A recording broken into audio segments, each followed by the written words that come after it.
As Bob said, my name is Grant Stenzel. I am a former youth pastor, actually, and pastor. I am a current counselor. My wife and I own Stenzel Clinical Services, where Suzanne works, and some other therapists. We do family therapy. I mostly do marriage counseling, but I work with some adults and occasionally teens. And most importantly, I'm a father. I have a 15-year-old and an 11-year-old. So I have walked through the social media and the navigating internet safety. We've walked through it. There's been times it's been good, there's times it's been bad. But most importantly, I have actually walked through this, and so I know somewhat of what I'm talking about. You know, today that we have all these cool things that we did not have when we were growing up, right? I grew up in the 70s and 80s. We did not have the iPhone. We had big green turn phones. And hopefully, if you were cool, you had a really, really long cord, and you could pull the cord from the kitchen to your bedroom and still be able to have a conversation so your mom didn't hear it. Instead of Twitter, we just had a school newspaper. Actually, I was on the school newspaper, and I remember we had school newspapers. There was no Twitter. There was no posting anything. Instead of YouTube, we had these awful, huge, enormous cameras. My friends and I would video each other doing wrestling. It was actually kind of pathetic. Wikipedia, we had Encyclopedia Britannica, which I'm not even sure you can buy anymore. Instead of Instagram, we actually just had Polaroids. Instead of Facebook, we just had our face. And Call of Duty, we had G.I. Joe. You know, we grew up in such a different era than our children. And a lot of times it's intimidating because they know so much more than we do. They've grown up with this. They've grown up with the iPads and the laptops and all the different games and all the different electronics. And so a lot of times we feel intimidated to even tell our kids what to do because we don't know what's going on. And so here in Proverbs, it's so important. Train a child in the way he should go, and when he is old, he will not turn from it.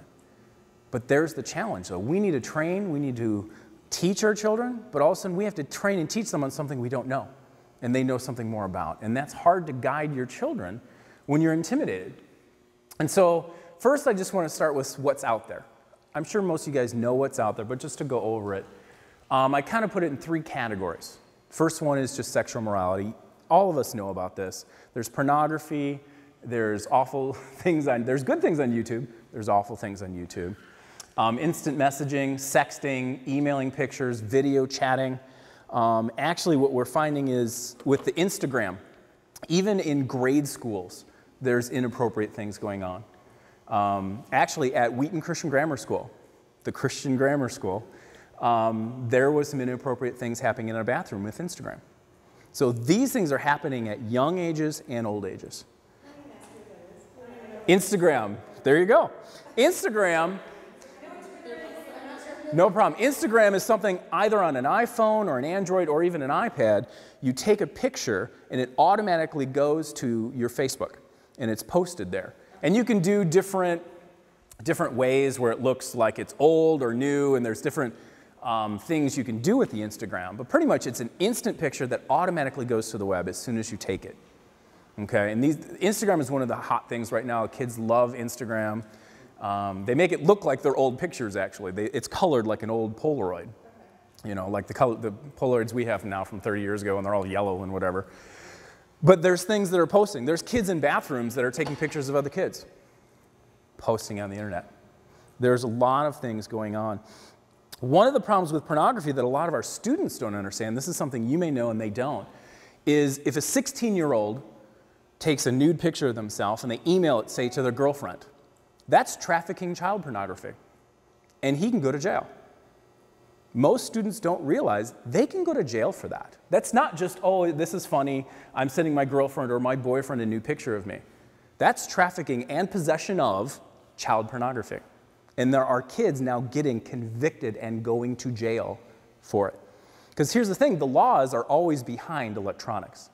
The laws are made for 30, 40 years ago when there was child pornography and it was pictures and it was some old guy in his basement and he had these pictures. Well, the law doesn't differentiate between some sleazy guy in his basement and a 16-year-old boy. They're both guilty of child pornography. And what kids don't realize is that they can get in big trouble with that. I've seen kids in Wisconsin, in New York, all of a sudden getting in trouble with posting things online or even just sending it via text from their phones. They just take a picture of themselves, they text it between phones. It's on a phone, it's still the possession of child pornography. And what's worse is if we go to predators, and oftentimes, again, when we think of predators, we're thinking of that sleazy 50-year-old dude in his basement, with his computer. What you don't realize is a 15-year-old can be a predator. A 22-year-old can be a predator. And it's happening over and over. There were some boys in New York that actually were asking their girlfriends to send them nude pictures of them. They were 16 years old, the boys and the girls. They were putting them on a DVD and selling them, unbeknownst to these girls. So they were not just getting child pornography, they were selling child pornography. They didn't realize they didn't think it was child pornography, but they got in huge trouble. And a lot of times these girls think, oh, well, my boyfriend wants me to, or I'm pressured to, but they don't realize once that picture's out there, it's out there. And that's what's scary for boyfriends and girlfriends that are dating and they think it's cute to send a nude picture or a provocative picture. Well, they're gonna break up eventually. Now, they don't think that. My son is dating a girl and has been dating for 8 months, and they think they're getting married, I'm sure. He thinks they'll never break up ever. But realistically, you and I know they're not going to make it. They're going to break up. So what happens when they break up? But, I mean, you and I both know boyfriends and girlfriends can be vindictive, especially often girlfriends. And all of a sudden, now you have these pictures, and what do they want to do with them? They might send them to friends. They might post them on Facebook. They might post them to Twitter. They can post them so many different places just to get back at people. And that is some of the scary things out there that sometimes our teens don't think through. Though they know the technology more, teens don't think through tomorrow. I mean, we all know that we're parents. They're not thinking about tomorrow. They're just thinking about today. They're not thinking of ramifications of what can happen. And these are some of the things that can happen. One of the worst things I heard, there was a boy in Wisconsin named Anthony Stenzel. It's no relation to Stenzel, actually kind of how you said it. This boy was 17 and he was in high school. And he made a Facebook pretending he was a girl. He got some pictures from the internet, which is not hard. And he pretended he was a girl on Facebook. And he friended 33 boys from his high school. And he asked these boys, said, if you send me a nude picture of you, I'll send you a nude picture of me. Most of the 15, 16, 17-year-olds were like, sweet, I get a picture of a nude girl. And they sent the pictures to this boy, who then blackmailed 6 of them into doing sexual acts with him. And there was multiple boys doing sexual acts with Anthony. Anthony's now in jail forever, pretty much, because he blackmailed them, and they were too ashamed to tell their parents. They were too ashamed to say anything because they'd sent a nude picture. They were now blackmailed. This boy had power over them. Finally, someone waved a flag. It was caught. This was going on for 2 years. These are the things our children don't realize that's going on. When they send something they think is innocent or they think it's just once. That's the problem with the internet. It's always there. I have a new website who's been on like 4 years. And we were joking one time, well, if I could find my old website to see if it's even out there. It's not hosted. You can't find it. But there's websites that I can actually pull up most of my old website from 4 years ago. Because there's a digital imprint there. These pictures are always there. And it's scary. And our students aren't thinking about it. And so when we think of predators, it's not just freaky adults. I remember the show a few years ago, To Catch a Predator. We always think that's what's going on. It could be your daughter's or your son's boyfriend, girlfriend. It could be their friend. When we say it's a digital imprint that's out there, Mm-hmm. let's say someone has a YouTube video, innocent enough, just done a whole YouTube video, and then they go to delete it because they're done. If they delete that, that doesn't necessarily mean that it is gone. No. Correct? No. So there's no way to permanently delete something. Nope. You can hope. If the account is shut down. You can still hope. It doesn't, anyone, you can't officially download things from YouTube. There's 10,000 free programs that helps you download things from YouTube. So someone could have downloaded it, as well as there's still a digital footprint out there. So yeah, it is scary what is out there. It's much, much harder to find, of course, but it's still there. The thing is, when we made mistakes as kids, it wasn't as permanent. Okay, if we did something stupid, we wrote a stupid note to a friend. You know, the note could be torn up, okay? If we were upset with a friend, we said something stupid, but this is a lot more serious. It's a lot more dangerous. You know, and we were in many ways protected just by the fact that we had less technology. Because we did stupid things. I mean, I don't know about you, but I did tons of stupid things that I am so glad that are not on the web today. Because then my kids could look it up and go, well, you did this, this, and this. And that would be bad. But fortunately, that wasn't. But today, what you put on the web, someone in China can watch. Someone in Europe can watch and download and keep. There are actually adult sites where men go on, or I'm assuming it's mostly men, they go on and they find girls' Facebooks, or it used to be MySpace and now it's Facebook, and they just find provocative pictures, they steal them and put them on their website for these kiddie porn people to look at. Whether maybe it's not complete pornography, but it's girls, 15, 16, 17-year-old, even 12-year-old, dressed provocatively in a bathing suit. They post them on their website. Though illegal, happens a lot. Lastly is abuse. You probably have heard of cyberbullying, and you probably have not heard of digital dating abuse, and so I'm going to talk a little bit about those. Again, the differences between bullying then and bullying now. Bullying then, it was awful. We got bullied, we got made fun of, but the difference was we had home. We could go home, and home was safe. It was sanctuary. Our friends, or the people bullying us couldn't get there. Not anymore. The bullies come into our house through their phones, through their computers, through their iPads, and they're still bullying them. And that's the hard part about cyberbullying today, is that people make mock Facebooks. They pretend to be someone else as they text someone, and they can start rumors, they can start bullying. There's been so many times that someone has just like made a Facebook of someone, and then they start making fun of other people, and then people get in trouble. And so here again is the importance of knowing that your kid could be getting bullied and you don't know. Because maybe it's not even happening at school. It's happening in their email account, or their Facebook, or their Twitter, or their Instagram, or their whatever is next. And lastly, the one thing I do want to talk about is digital dating abuse. Again, when we grew up, we had boyfriends or girlfriends that could have been abusive or controlling. They would call all the time. But you know what? The mom or dad could answer the phone. They only could go over to the house or call a landline. Now, they will say, there's been reports, this happens often, they'll text 300 times a day.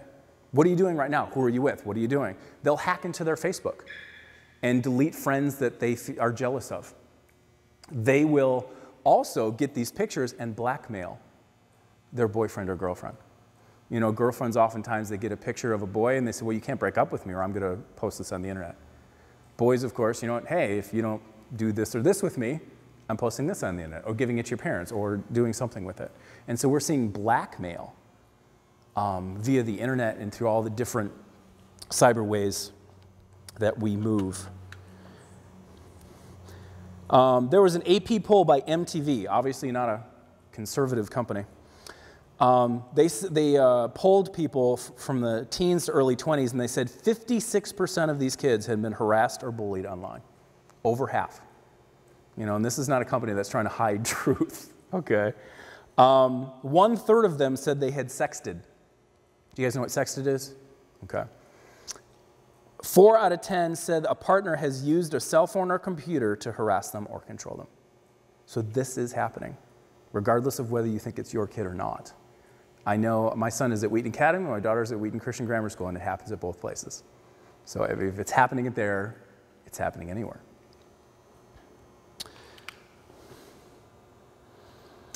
As they continue on, there was another poll done by Love Is Not Abuse. They pretty much just talk about digital dating abuse. It says 36% of teens say their boyfriend or girlfriend had checked up on them as many as 30 times a day. And 17% felt so afraid not to respond. They felt controlled. And it's scary. And again, you can't even get away. Home is not even safe because they are coming right into our home, electronically, through Wi-Fi, through communication. So now that I've scared you enough, and honestly, I mean, that's partially, I'm kind of trying to scare you because I'm trying to motivate you to act. But I'm not trying to scare you with something that's not true. And honestly, I could tell you 100 war stories of things that go on the internet. It's getting worse and worse. Because realistically, humankind, since the beginning of time, is sinful. We do. We mess up. There's been bullies since the beginning of time. There's been people that have harassed people since the beginning of time. It's just easier now. And the scarier thing, it's more anonymous. And that's the scary thing about the internet, is that it's so anonymous. You can bully someone and they don't even know who you are. At least back then you knew who was bullying you. You could tell a teacher. So, in Ephesians, fathers and mothers, do not exasperate your children. Instead, bring them up in the training and the instruction of the Lord. And so, this is something I wanted to talk about, is first, what do you do? And the first thing you do is you educate yourself. Obviously, coming here, great first step. I'm sure you guys have read things or read articles, but find out what electronics your kids do and research them. Find out, what are they on? Are they in the Xbox? Are they on the PS3? Are they the iPhone? Are they the iPad? Research it. And do you know what a great source is? Is your kids. Have your kids teach you about what they're on. And so if you don't understand it, if you don't understand what they're texting, if you don't understand what's going on, ask them to teach you. And one thing you also know is often they have a different language when they text. If you're not sure what something is, Google it. It's just real easy. Find the word. You don't know what that word is. It might be bad or something. Google it. You'll find out real quick what it is. Google is a great tool as parents to help you. Google what's going on. Google internet safety. Google iPad. Google how do I help my kid with such and such and such. Android, iPad, iPhone, whatever it is the more we know, the more educated we are, the more we can look out for things, the more we can help our kids, and the more we can finally instruct them. Under do not exasperate, which is a funny word, but I think it's very, very important, and if you hear one thing tonight, I would say this, is create a safe environment for your children to tell you what's going on. I always say do not punish good behavior. Now, of course I never punish good behavior, but say your son or daughter comes to you and confesses, hey, I'm struggling with pornography, or hey, someone's bullying me, and then you just give them a lecture. Or you shame them, or you punish them immediately. You've now punished a good behavior. Guess what they're going to do next time? They're not going to tell you. Why would I tell my parent if I'm just going to get in trouble? Why would I tell my parent if I'm just getting a lecture? Why would I tell my parent if all of a sudden now they're flying off the handle and calling my friend's mom? We need to be a safe place for our children, that they can tell us what's going on. They can confess. They can talk to us and say, hey, this is going on. We've had, in my family, a policy that the greatest sin in our family is lying. I said, you know what? I don't care what you've done. I want to know the truth. And if you lie to me, I will double your punishment. But if you tell me the truth, I will half your punishment. And so we've always kind of had that in our household. And so it's a safe place to say, hey, this is what's going on. And so we often think as parents that lecturing is the best thing for our kids. Now, for the first 2-3 minutes, it might be good. After that, they tune us out. I mean, realistically, even the best kid, after a few minutes, they're going to tune us out from a lecture. That's why you want to have a conversation, ask questions, go back and forth, see what they're thinking, what's going on. And so if your student comes up to you and said, you know what, I'm struggling with pornography, or someone's bullying me online, or, you know what, I posted something on the internet and I'm really scared someone's gotten it. What should be the first thing you say to them? Do you guys know? Thank you. Thank you. Thank you for telling me. Thank you for trusting me enough with this information. I am so proud of you for telling me. We want to positively reinforce good behavior. I mean, we know as parents, kids are not that much different than dogs. Positive reinforcement works and punishment works too. Okay? Real blunt, honestly, adults aren't all that different. I use a lot of that in marriage counseling. But as they come to us, share your own struggles that you've had as a kid. You know, hey, I was bullied once. Or you know, when I was growing up, my dad had some magazines under the bed. And this is what I had to struggle with. Be honest with them. Be open with them. And get them talking more. You know, I'm very, very fortunate. I have 2 kids that are very open with me and tell me different things. And I had my son come home in 5th grade and said, you know what, Dad, Andy had pornography at his house. 5th grade. Fortunately, I'd made an escape plan with him. I said, you know, if you ever see that, tell him you have to go home. He'll say, oh, I got to go. And he did. Fortunately, I had a fire plan for him that he had already practiced, so he didn't have to think about what to do, because fifth graders don't think, well, now there's 15-year-olds think, of what to do in the moment. But I was a safe place because I didn't give him a lecture. I had told him I'm a safe person to talk to. I had talked to him about the birds and the bees. I had talked to him about pornography. So he came to me and said, this is what's going on. And I just asked him questions. I said, how did that make you feel? He said, I felt pretty uncomfortable. I said, that makes sense. I go, were you kind of excited too? He's like, yeah. I'm like, yeah, it's exciting. It is. It physically, to the brain, pornography is exciting. Honestly, pornography releases dopamine in our brain, which is honestly kind of like taking cocaine. Sexual addiction, which I honestly do some sexual addiction counseling, is as addictive as cocaine. It's been proven through brain scans. Sexual addiction is harder to break, actually, than cocaine, because it's the same chemical addiction, but the problem is, with cocaine, you can walk away from cocaine and not have it in your house. Pornography, it's everywhere. It's on the billboards, it's on TV, and even if you plucked your eyes out, you have your own brain, and you can still imagine things that you've seen. And so this is the hard thing about sexual addiction, and I want to tell you right now is the time to talk to your kids about pornography. Now is the time to talk to them about all these different stuff, because it's so prevalent. And I'll tell you right now, if you can stop it now, that is going to save you years of counseling later. Because we have 20s, 30s, 40-year-olds, 50s, and it all started, there was a magazine in my dad's basement. There, my parents had this. I found this in my parents' drawers. Because realistic kids go through stuff. Now it's so much easier for them to find. And the problem is they're going through hormones, they're going through stress, and honestly, looking at pornography or masturbating, for boys and girls, acts as an antidepressant. It makes them feel better for the moment. It makes them happier. It releases dopamine. They're less anxious, they're less depressed, they feel better. And all of a sudden, you're 15 years old, and you're like, wow, this felt great, this is exciting, it's kind of wrong, and it makes me feel good. This is a dangerous time. And we want to be careful that kids aren't being addicted to sex. And there's been the debate, when Tiger Woods was a sex addict, well, was it really an addiction? Is it really a not addiction? I have hundreds of people that I will tell you that I personally met, it's an addiction. And it is harder to break than cocaine. And there are 12-step groups that men are just trying to get sober, or women. We've actually ran a women's group for sexual addicts and try and get them sober. It's very shame-based, and they hide. And again, the difference is, today if I were to say, hey, I'm a recovering alcoholic, all of you would be like, oh, that's awesome.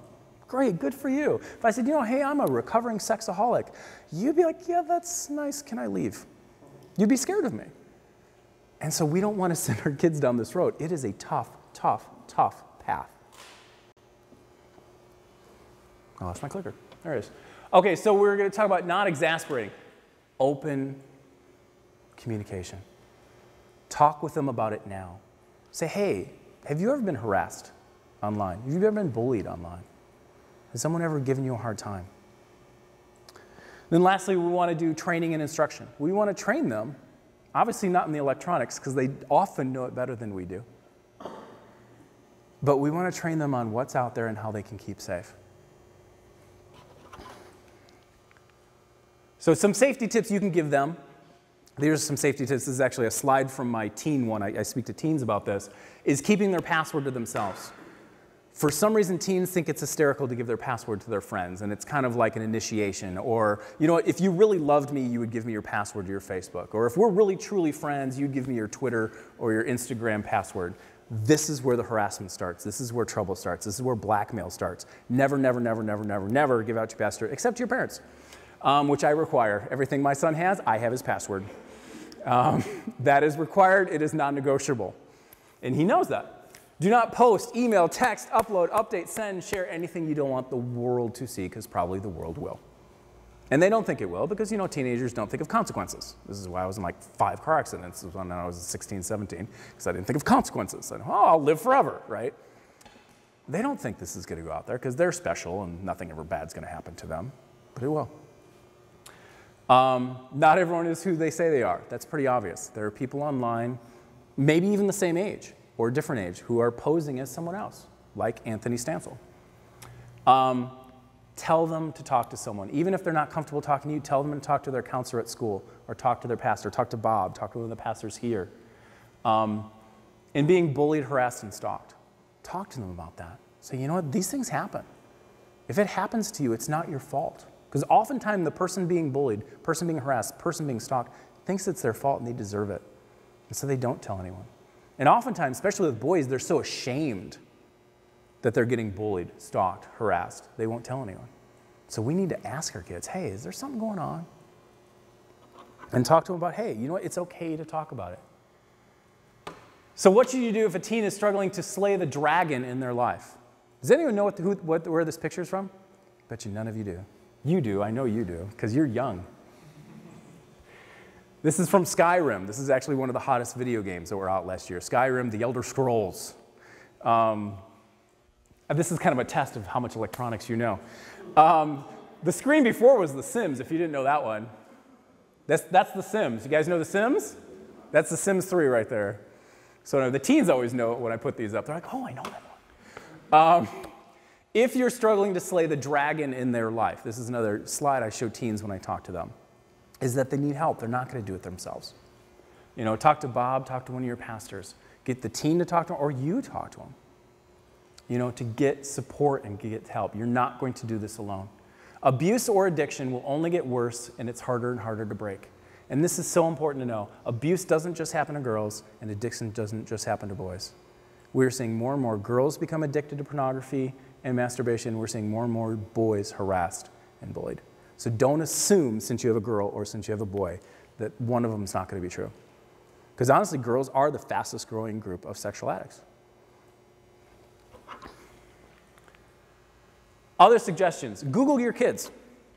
It sounds really weird, but if you use, a quick lesson in Google, if you use parentheses, then you get an exact search. And so if I was searching my son, I'd do parentheses, Zach Stenzel in parentheses. And so I'm going to search Zach Stenzel, and I'm going to see what websites he's on. Now, if your kid's named Josh Smith, it's going to be really, really hard, because that's a really common name. Quote marks. Sorry, quote marks. My fault. Not parentheses, quote marks. Sorry, thank you. Quote marks around their name, because that just means the exact search, okay? Otherwise, they're going to look for Zach and Stenzel, but if that's exact quote. And then I'm going to find out all websites he's on, and I might find something he's on that he's never told me. All of a sudden, I'll see his Facebook account, and I'll see his Twitter, and I'll see his Instagram, and I'll see every time someone's mentioned him. You know, if it is a more common name, then use the town you live in, Bartlett. Zach Stenzel, Bartlett. Google your kids, see what they're on. Find out. They might be on stuff you don't even know. So Google yourself. It's actually kind of fun. I Google myself all the time to see what websites I'm on. I remember when I found that out some years ago. I'm like, this is fun. You know, I found myself in college and high school and whatever. But anyway, Google your kids. Encourage your kids to have private profiles, especially with Facebook, is to have the private profiles. Everyone, you know, all the teens think, oh, there's only their friends looking for them. If you have a very private profile on especially Facebook, no one can find you. You can make it so that only your friends can find you, or you have to give them, you know, tell them exactly where you are, or they have to friend request each other. This way, predators can't find them and act like someone else, okay? If you want to know how to do that, just go to Facebook and go to privacy settings. And actually, Facebook, of all the websites I've been to, has a great section for parenting tips and for safety. And Facebook will talk you through everything you need to be looking for, all the privacy settings. It will help you. They've got a great section there for parents to help you understand what your kids are doing. It talks about their rule, that their rule is 13 and over. You know, our rule should not be less than that, considering, again, Facebook, not the most conservative company in the world, okay? So if they think it's 13, yeah, it should not be younger than that. And that was my deal with both my kids. My son wanted one at 11 because all his 11-year-old friends had one. I said, well, when you turn 13. And what I did is I said, when you turn 13, I go, here's the stipulations. I get your password. I can go on there anytime I want, and you have to be friends with me on Facebook. We're friends on Facebook. So it's easy to spy on him as well as I can go on his at any time. And then I also do random checks. And random checks are actually awesome because then they never know what's coming. Random interval is a great way to do behavioral modification. This is why slot machines work. People just keep doing slots because you occasionally win. It's the positive reinforcement at a random time, but it also works with punishment. If you are checking on them at random times, they never know when you're going to check. And so that's a great, great time to do it. Zero expectation of privacy. I said, you know what? If you're on Facebook, I get to read it. I'm going to read everything on there. And I'm going to read your Twitter, and I'm going to look at your Instagram. and I tell them why, because I love you, I care for you, I want to protect you from bullies, I want to protect you from harassment, and honestly, I want to keep you accountable and care for you. And my son has agreed to all of them, and he's fine with it, and he honestly jokes with his friends about it. And he and I joke with each other through Facebook. We've actually hacked each other's Facebook and made funny things. Like, I've hacked my son's and I put, my dad is the coolest in the world or something. Which is funny, however, their friends can do it and make awful things. Have the computer in the open. Having a computer in their room is the easiest time to do something wrong because you can't see it and you can't just walk in. Have the computer in the family room, have it in the study, have it in the open. Watch for strange moods and behaviors. If your kid starts just changing, they become moody, they pull away from their friends, they stop doing the activities outside of the computer that they enjoyed before, and all of a sudden they're just into a game or just into something. Or you see when they get a text, they just immediately have to move. When you see change of mood and change of behavior, that's a warning sign. And I will tell you right now, trust your gut. If your gut says there's something up, there's something up. There just is. And you need to research it and see what's going on. Because, excuse me, this is very sad. I had a student, I ended up seeing a family where a kid died, committed suicide. And he was fine for years and years and years. And then for 1 year, he got really recluse and only played this one video game. And his grades went down, dropped all his friends, and all he did was play this video game. And then he committed suicide. And the parents told me, well, we didn't see the signs. I'm like, of course I didn't, tell them that they didn't see the signs because that wasn't exactly the nice thing to say. But there are signs and we're missing them. If all of a sudden your kids are changing behaviors, changing mood, things are different, ask them about it. Research what's going on. Find out what's going on their computers. If they don't want to tell you, do you know what? Look up the history. Look up the cookies. Search what's going on their computer. If all of a sudden you go on their computer and all the history is erased, they were somewhere they don't want you to know. It's a pretty easy way to figure it out. If the history is erased, they were somewhere they don't want you to know. If you don't know how to check the history, search online how to do it or have your kids show you. I actually have a thing where my son is not allowed to delete his history. And if he deletes his history, he's in trouble. Because I'm like, if you delete your history, I know you're doing something wrong. Period. And consequences. You know what? Again, if he does something wrong, there's a punishment. Now, obviously, if he comes to me first, I want to be calm, I want to be kind, I want to listen. Because honestly, winning the war is more important than winning the battle. Also very importantly is internet safety is filters and accountability software. There are two kinds of things we can use on our computer, and I'm going to encourage you to use both. Filters will stop certain things to come to your computer. CyberSitter, Safe Eyes, NetNanny, a lot of these triple XPure will have a filter, and it'll be on your internet. And so say they try and go somewhere that says boobs. It'll block it. It just will show up at a white screen or a, hey, you can't go to this screen. Blockers are awesome because that'll help your kids to not accidentally go somewhere they want because it's so easy. Just go on Facebook and you see the ads on the sign, 1-2 clicks away from pornography accidentally. You want that blocker on there so they can't get to sites. The great thing about these blockers, they're very easy, they're very cheap, and you can make them exactly how you want. You can say, I don't want gambling, and I don't want violence, and I don't want Pokemon, and they actually have Pokemon. And I don't want this, and I want this, and I don't want racism, and I don't want pornography. And you can say what things you don't want to show up on your computer, and it will not allow those. However, this is not 100% efficient, because if you give a kid a fence, he's going to try and find a way around it. I mean, that's pretty natural. I would want to. And so you should also use accountability software. A lot of these softwares will do both. Accountability software will email you anything questionable that's been on that computer for a week or two.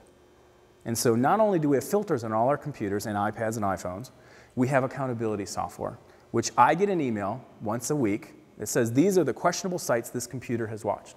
And so if he's somehow gotten around the filter, I'm getting an email saying, hey, he's been somewhere he shouldn't. And then I get to share, hey, what's going on with the site?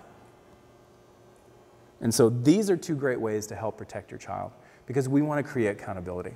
Because realistically, 15, 16, 17-year-olds, 12-year-olds, 13-year-olds, they can't regulate themselves. I mean, really, I didn't. I mean, they're They're great kids. I hope you have great kids. I have great kids. I love my kids. I just went to student parent teacher conferences today, and they were raving about my children. However, they still struggle. They still want pleasure. They still want to have fun. They still kind of want to do bad things because it's just fun to do. And so you want to protect them as much as you can. XXXchurch.com is actually a free accountability software. I know it's kind of a weird name, XXXchurch.com. It's XXXchurch.com. It's a great website. It's a great group of people who are committed to purity. They've got some great articles. They have some free as well as some paid programs you can use. And honestly, their job is really just to help people get through this. Love is Not Abuse is a great place where you might be finding bullying or digital dating abuse. There's some great information on there. They actually have an app on the iPhone that will simulate digital dating abuse. It will call you, text you, and email you all these nasty messages. Now, they're clean, but it's just harassing messages. The rest of these are just great. True Love Waits, X3 Pure, Net Nanny, Safe Eyes, Cyber Sitter. And honestly, if you just Google internet safety, if you Google, I think Safe Eyes is actually probably usually the first one that comes up. And a lot of these you can put on the iPhone, the iPad, and the Android, which is very, very important because it's so easy to do now. With that, they will give you instructions, is you have to actually delete Safari, or you have to delete the Internet Explorer on Android, and then put a code in there so that your kid cannot add it, okay? But they'll say that in there for either one of those, and then they have to look through the internet through the Safe Eyes or through the Covenant Eyes. That way they get to the internet, because that's the only way they can do it, because with the Android, the iPhone, and the iPad, there's not like a system running. It just runs one program at a time. So, however, if you go to their site, they will explain the whole thing. They'll explain how to do that. Just about us, we have a blog on our website. These are just things. I have 2 or 3 internet articles myself. We have a couple on addiction. We have plenty on marriage, children, parenting. This is just our website, Stenzel Clinical. Down here you can see our blog. I have a Twitter that you can follow, and I have a Facebook that we have articles going on. So if you're interested in that, you can let me know.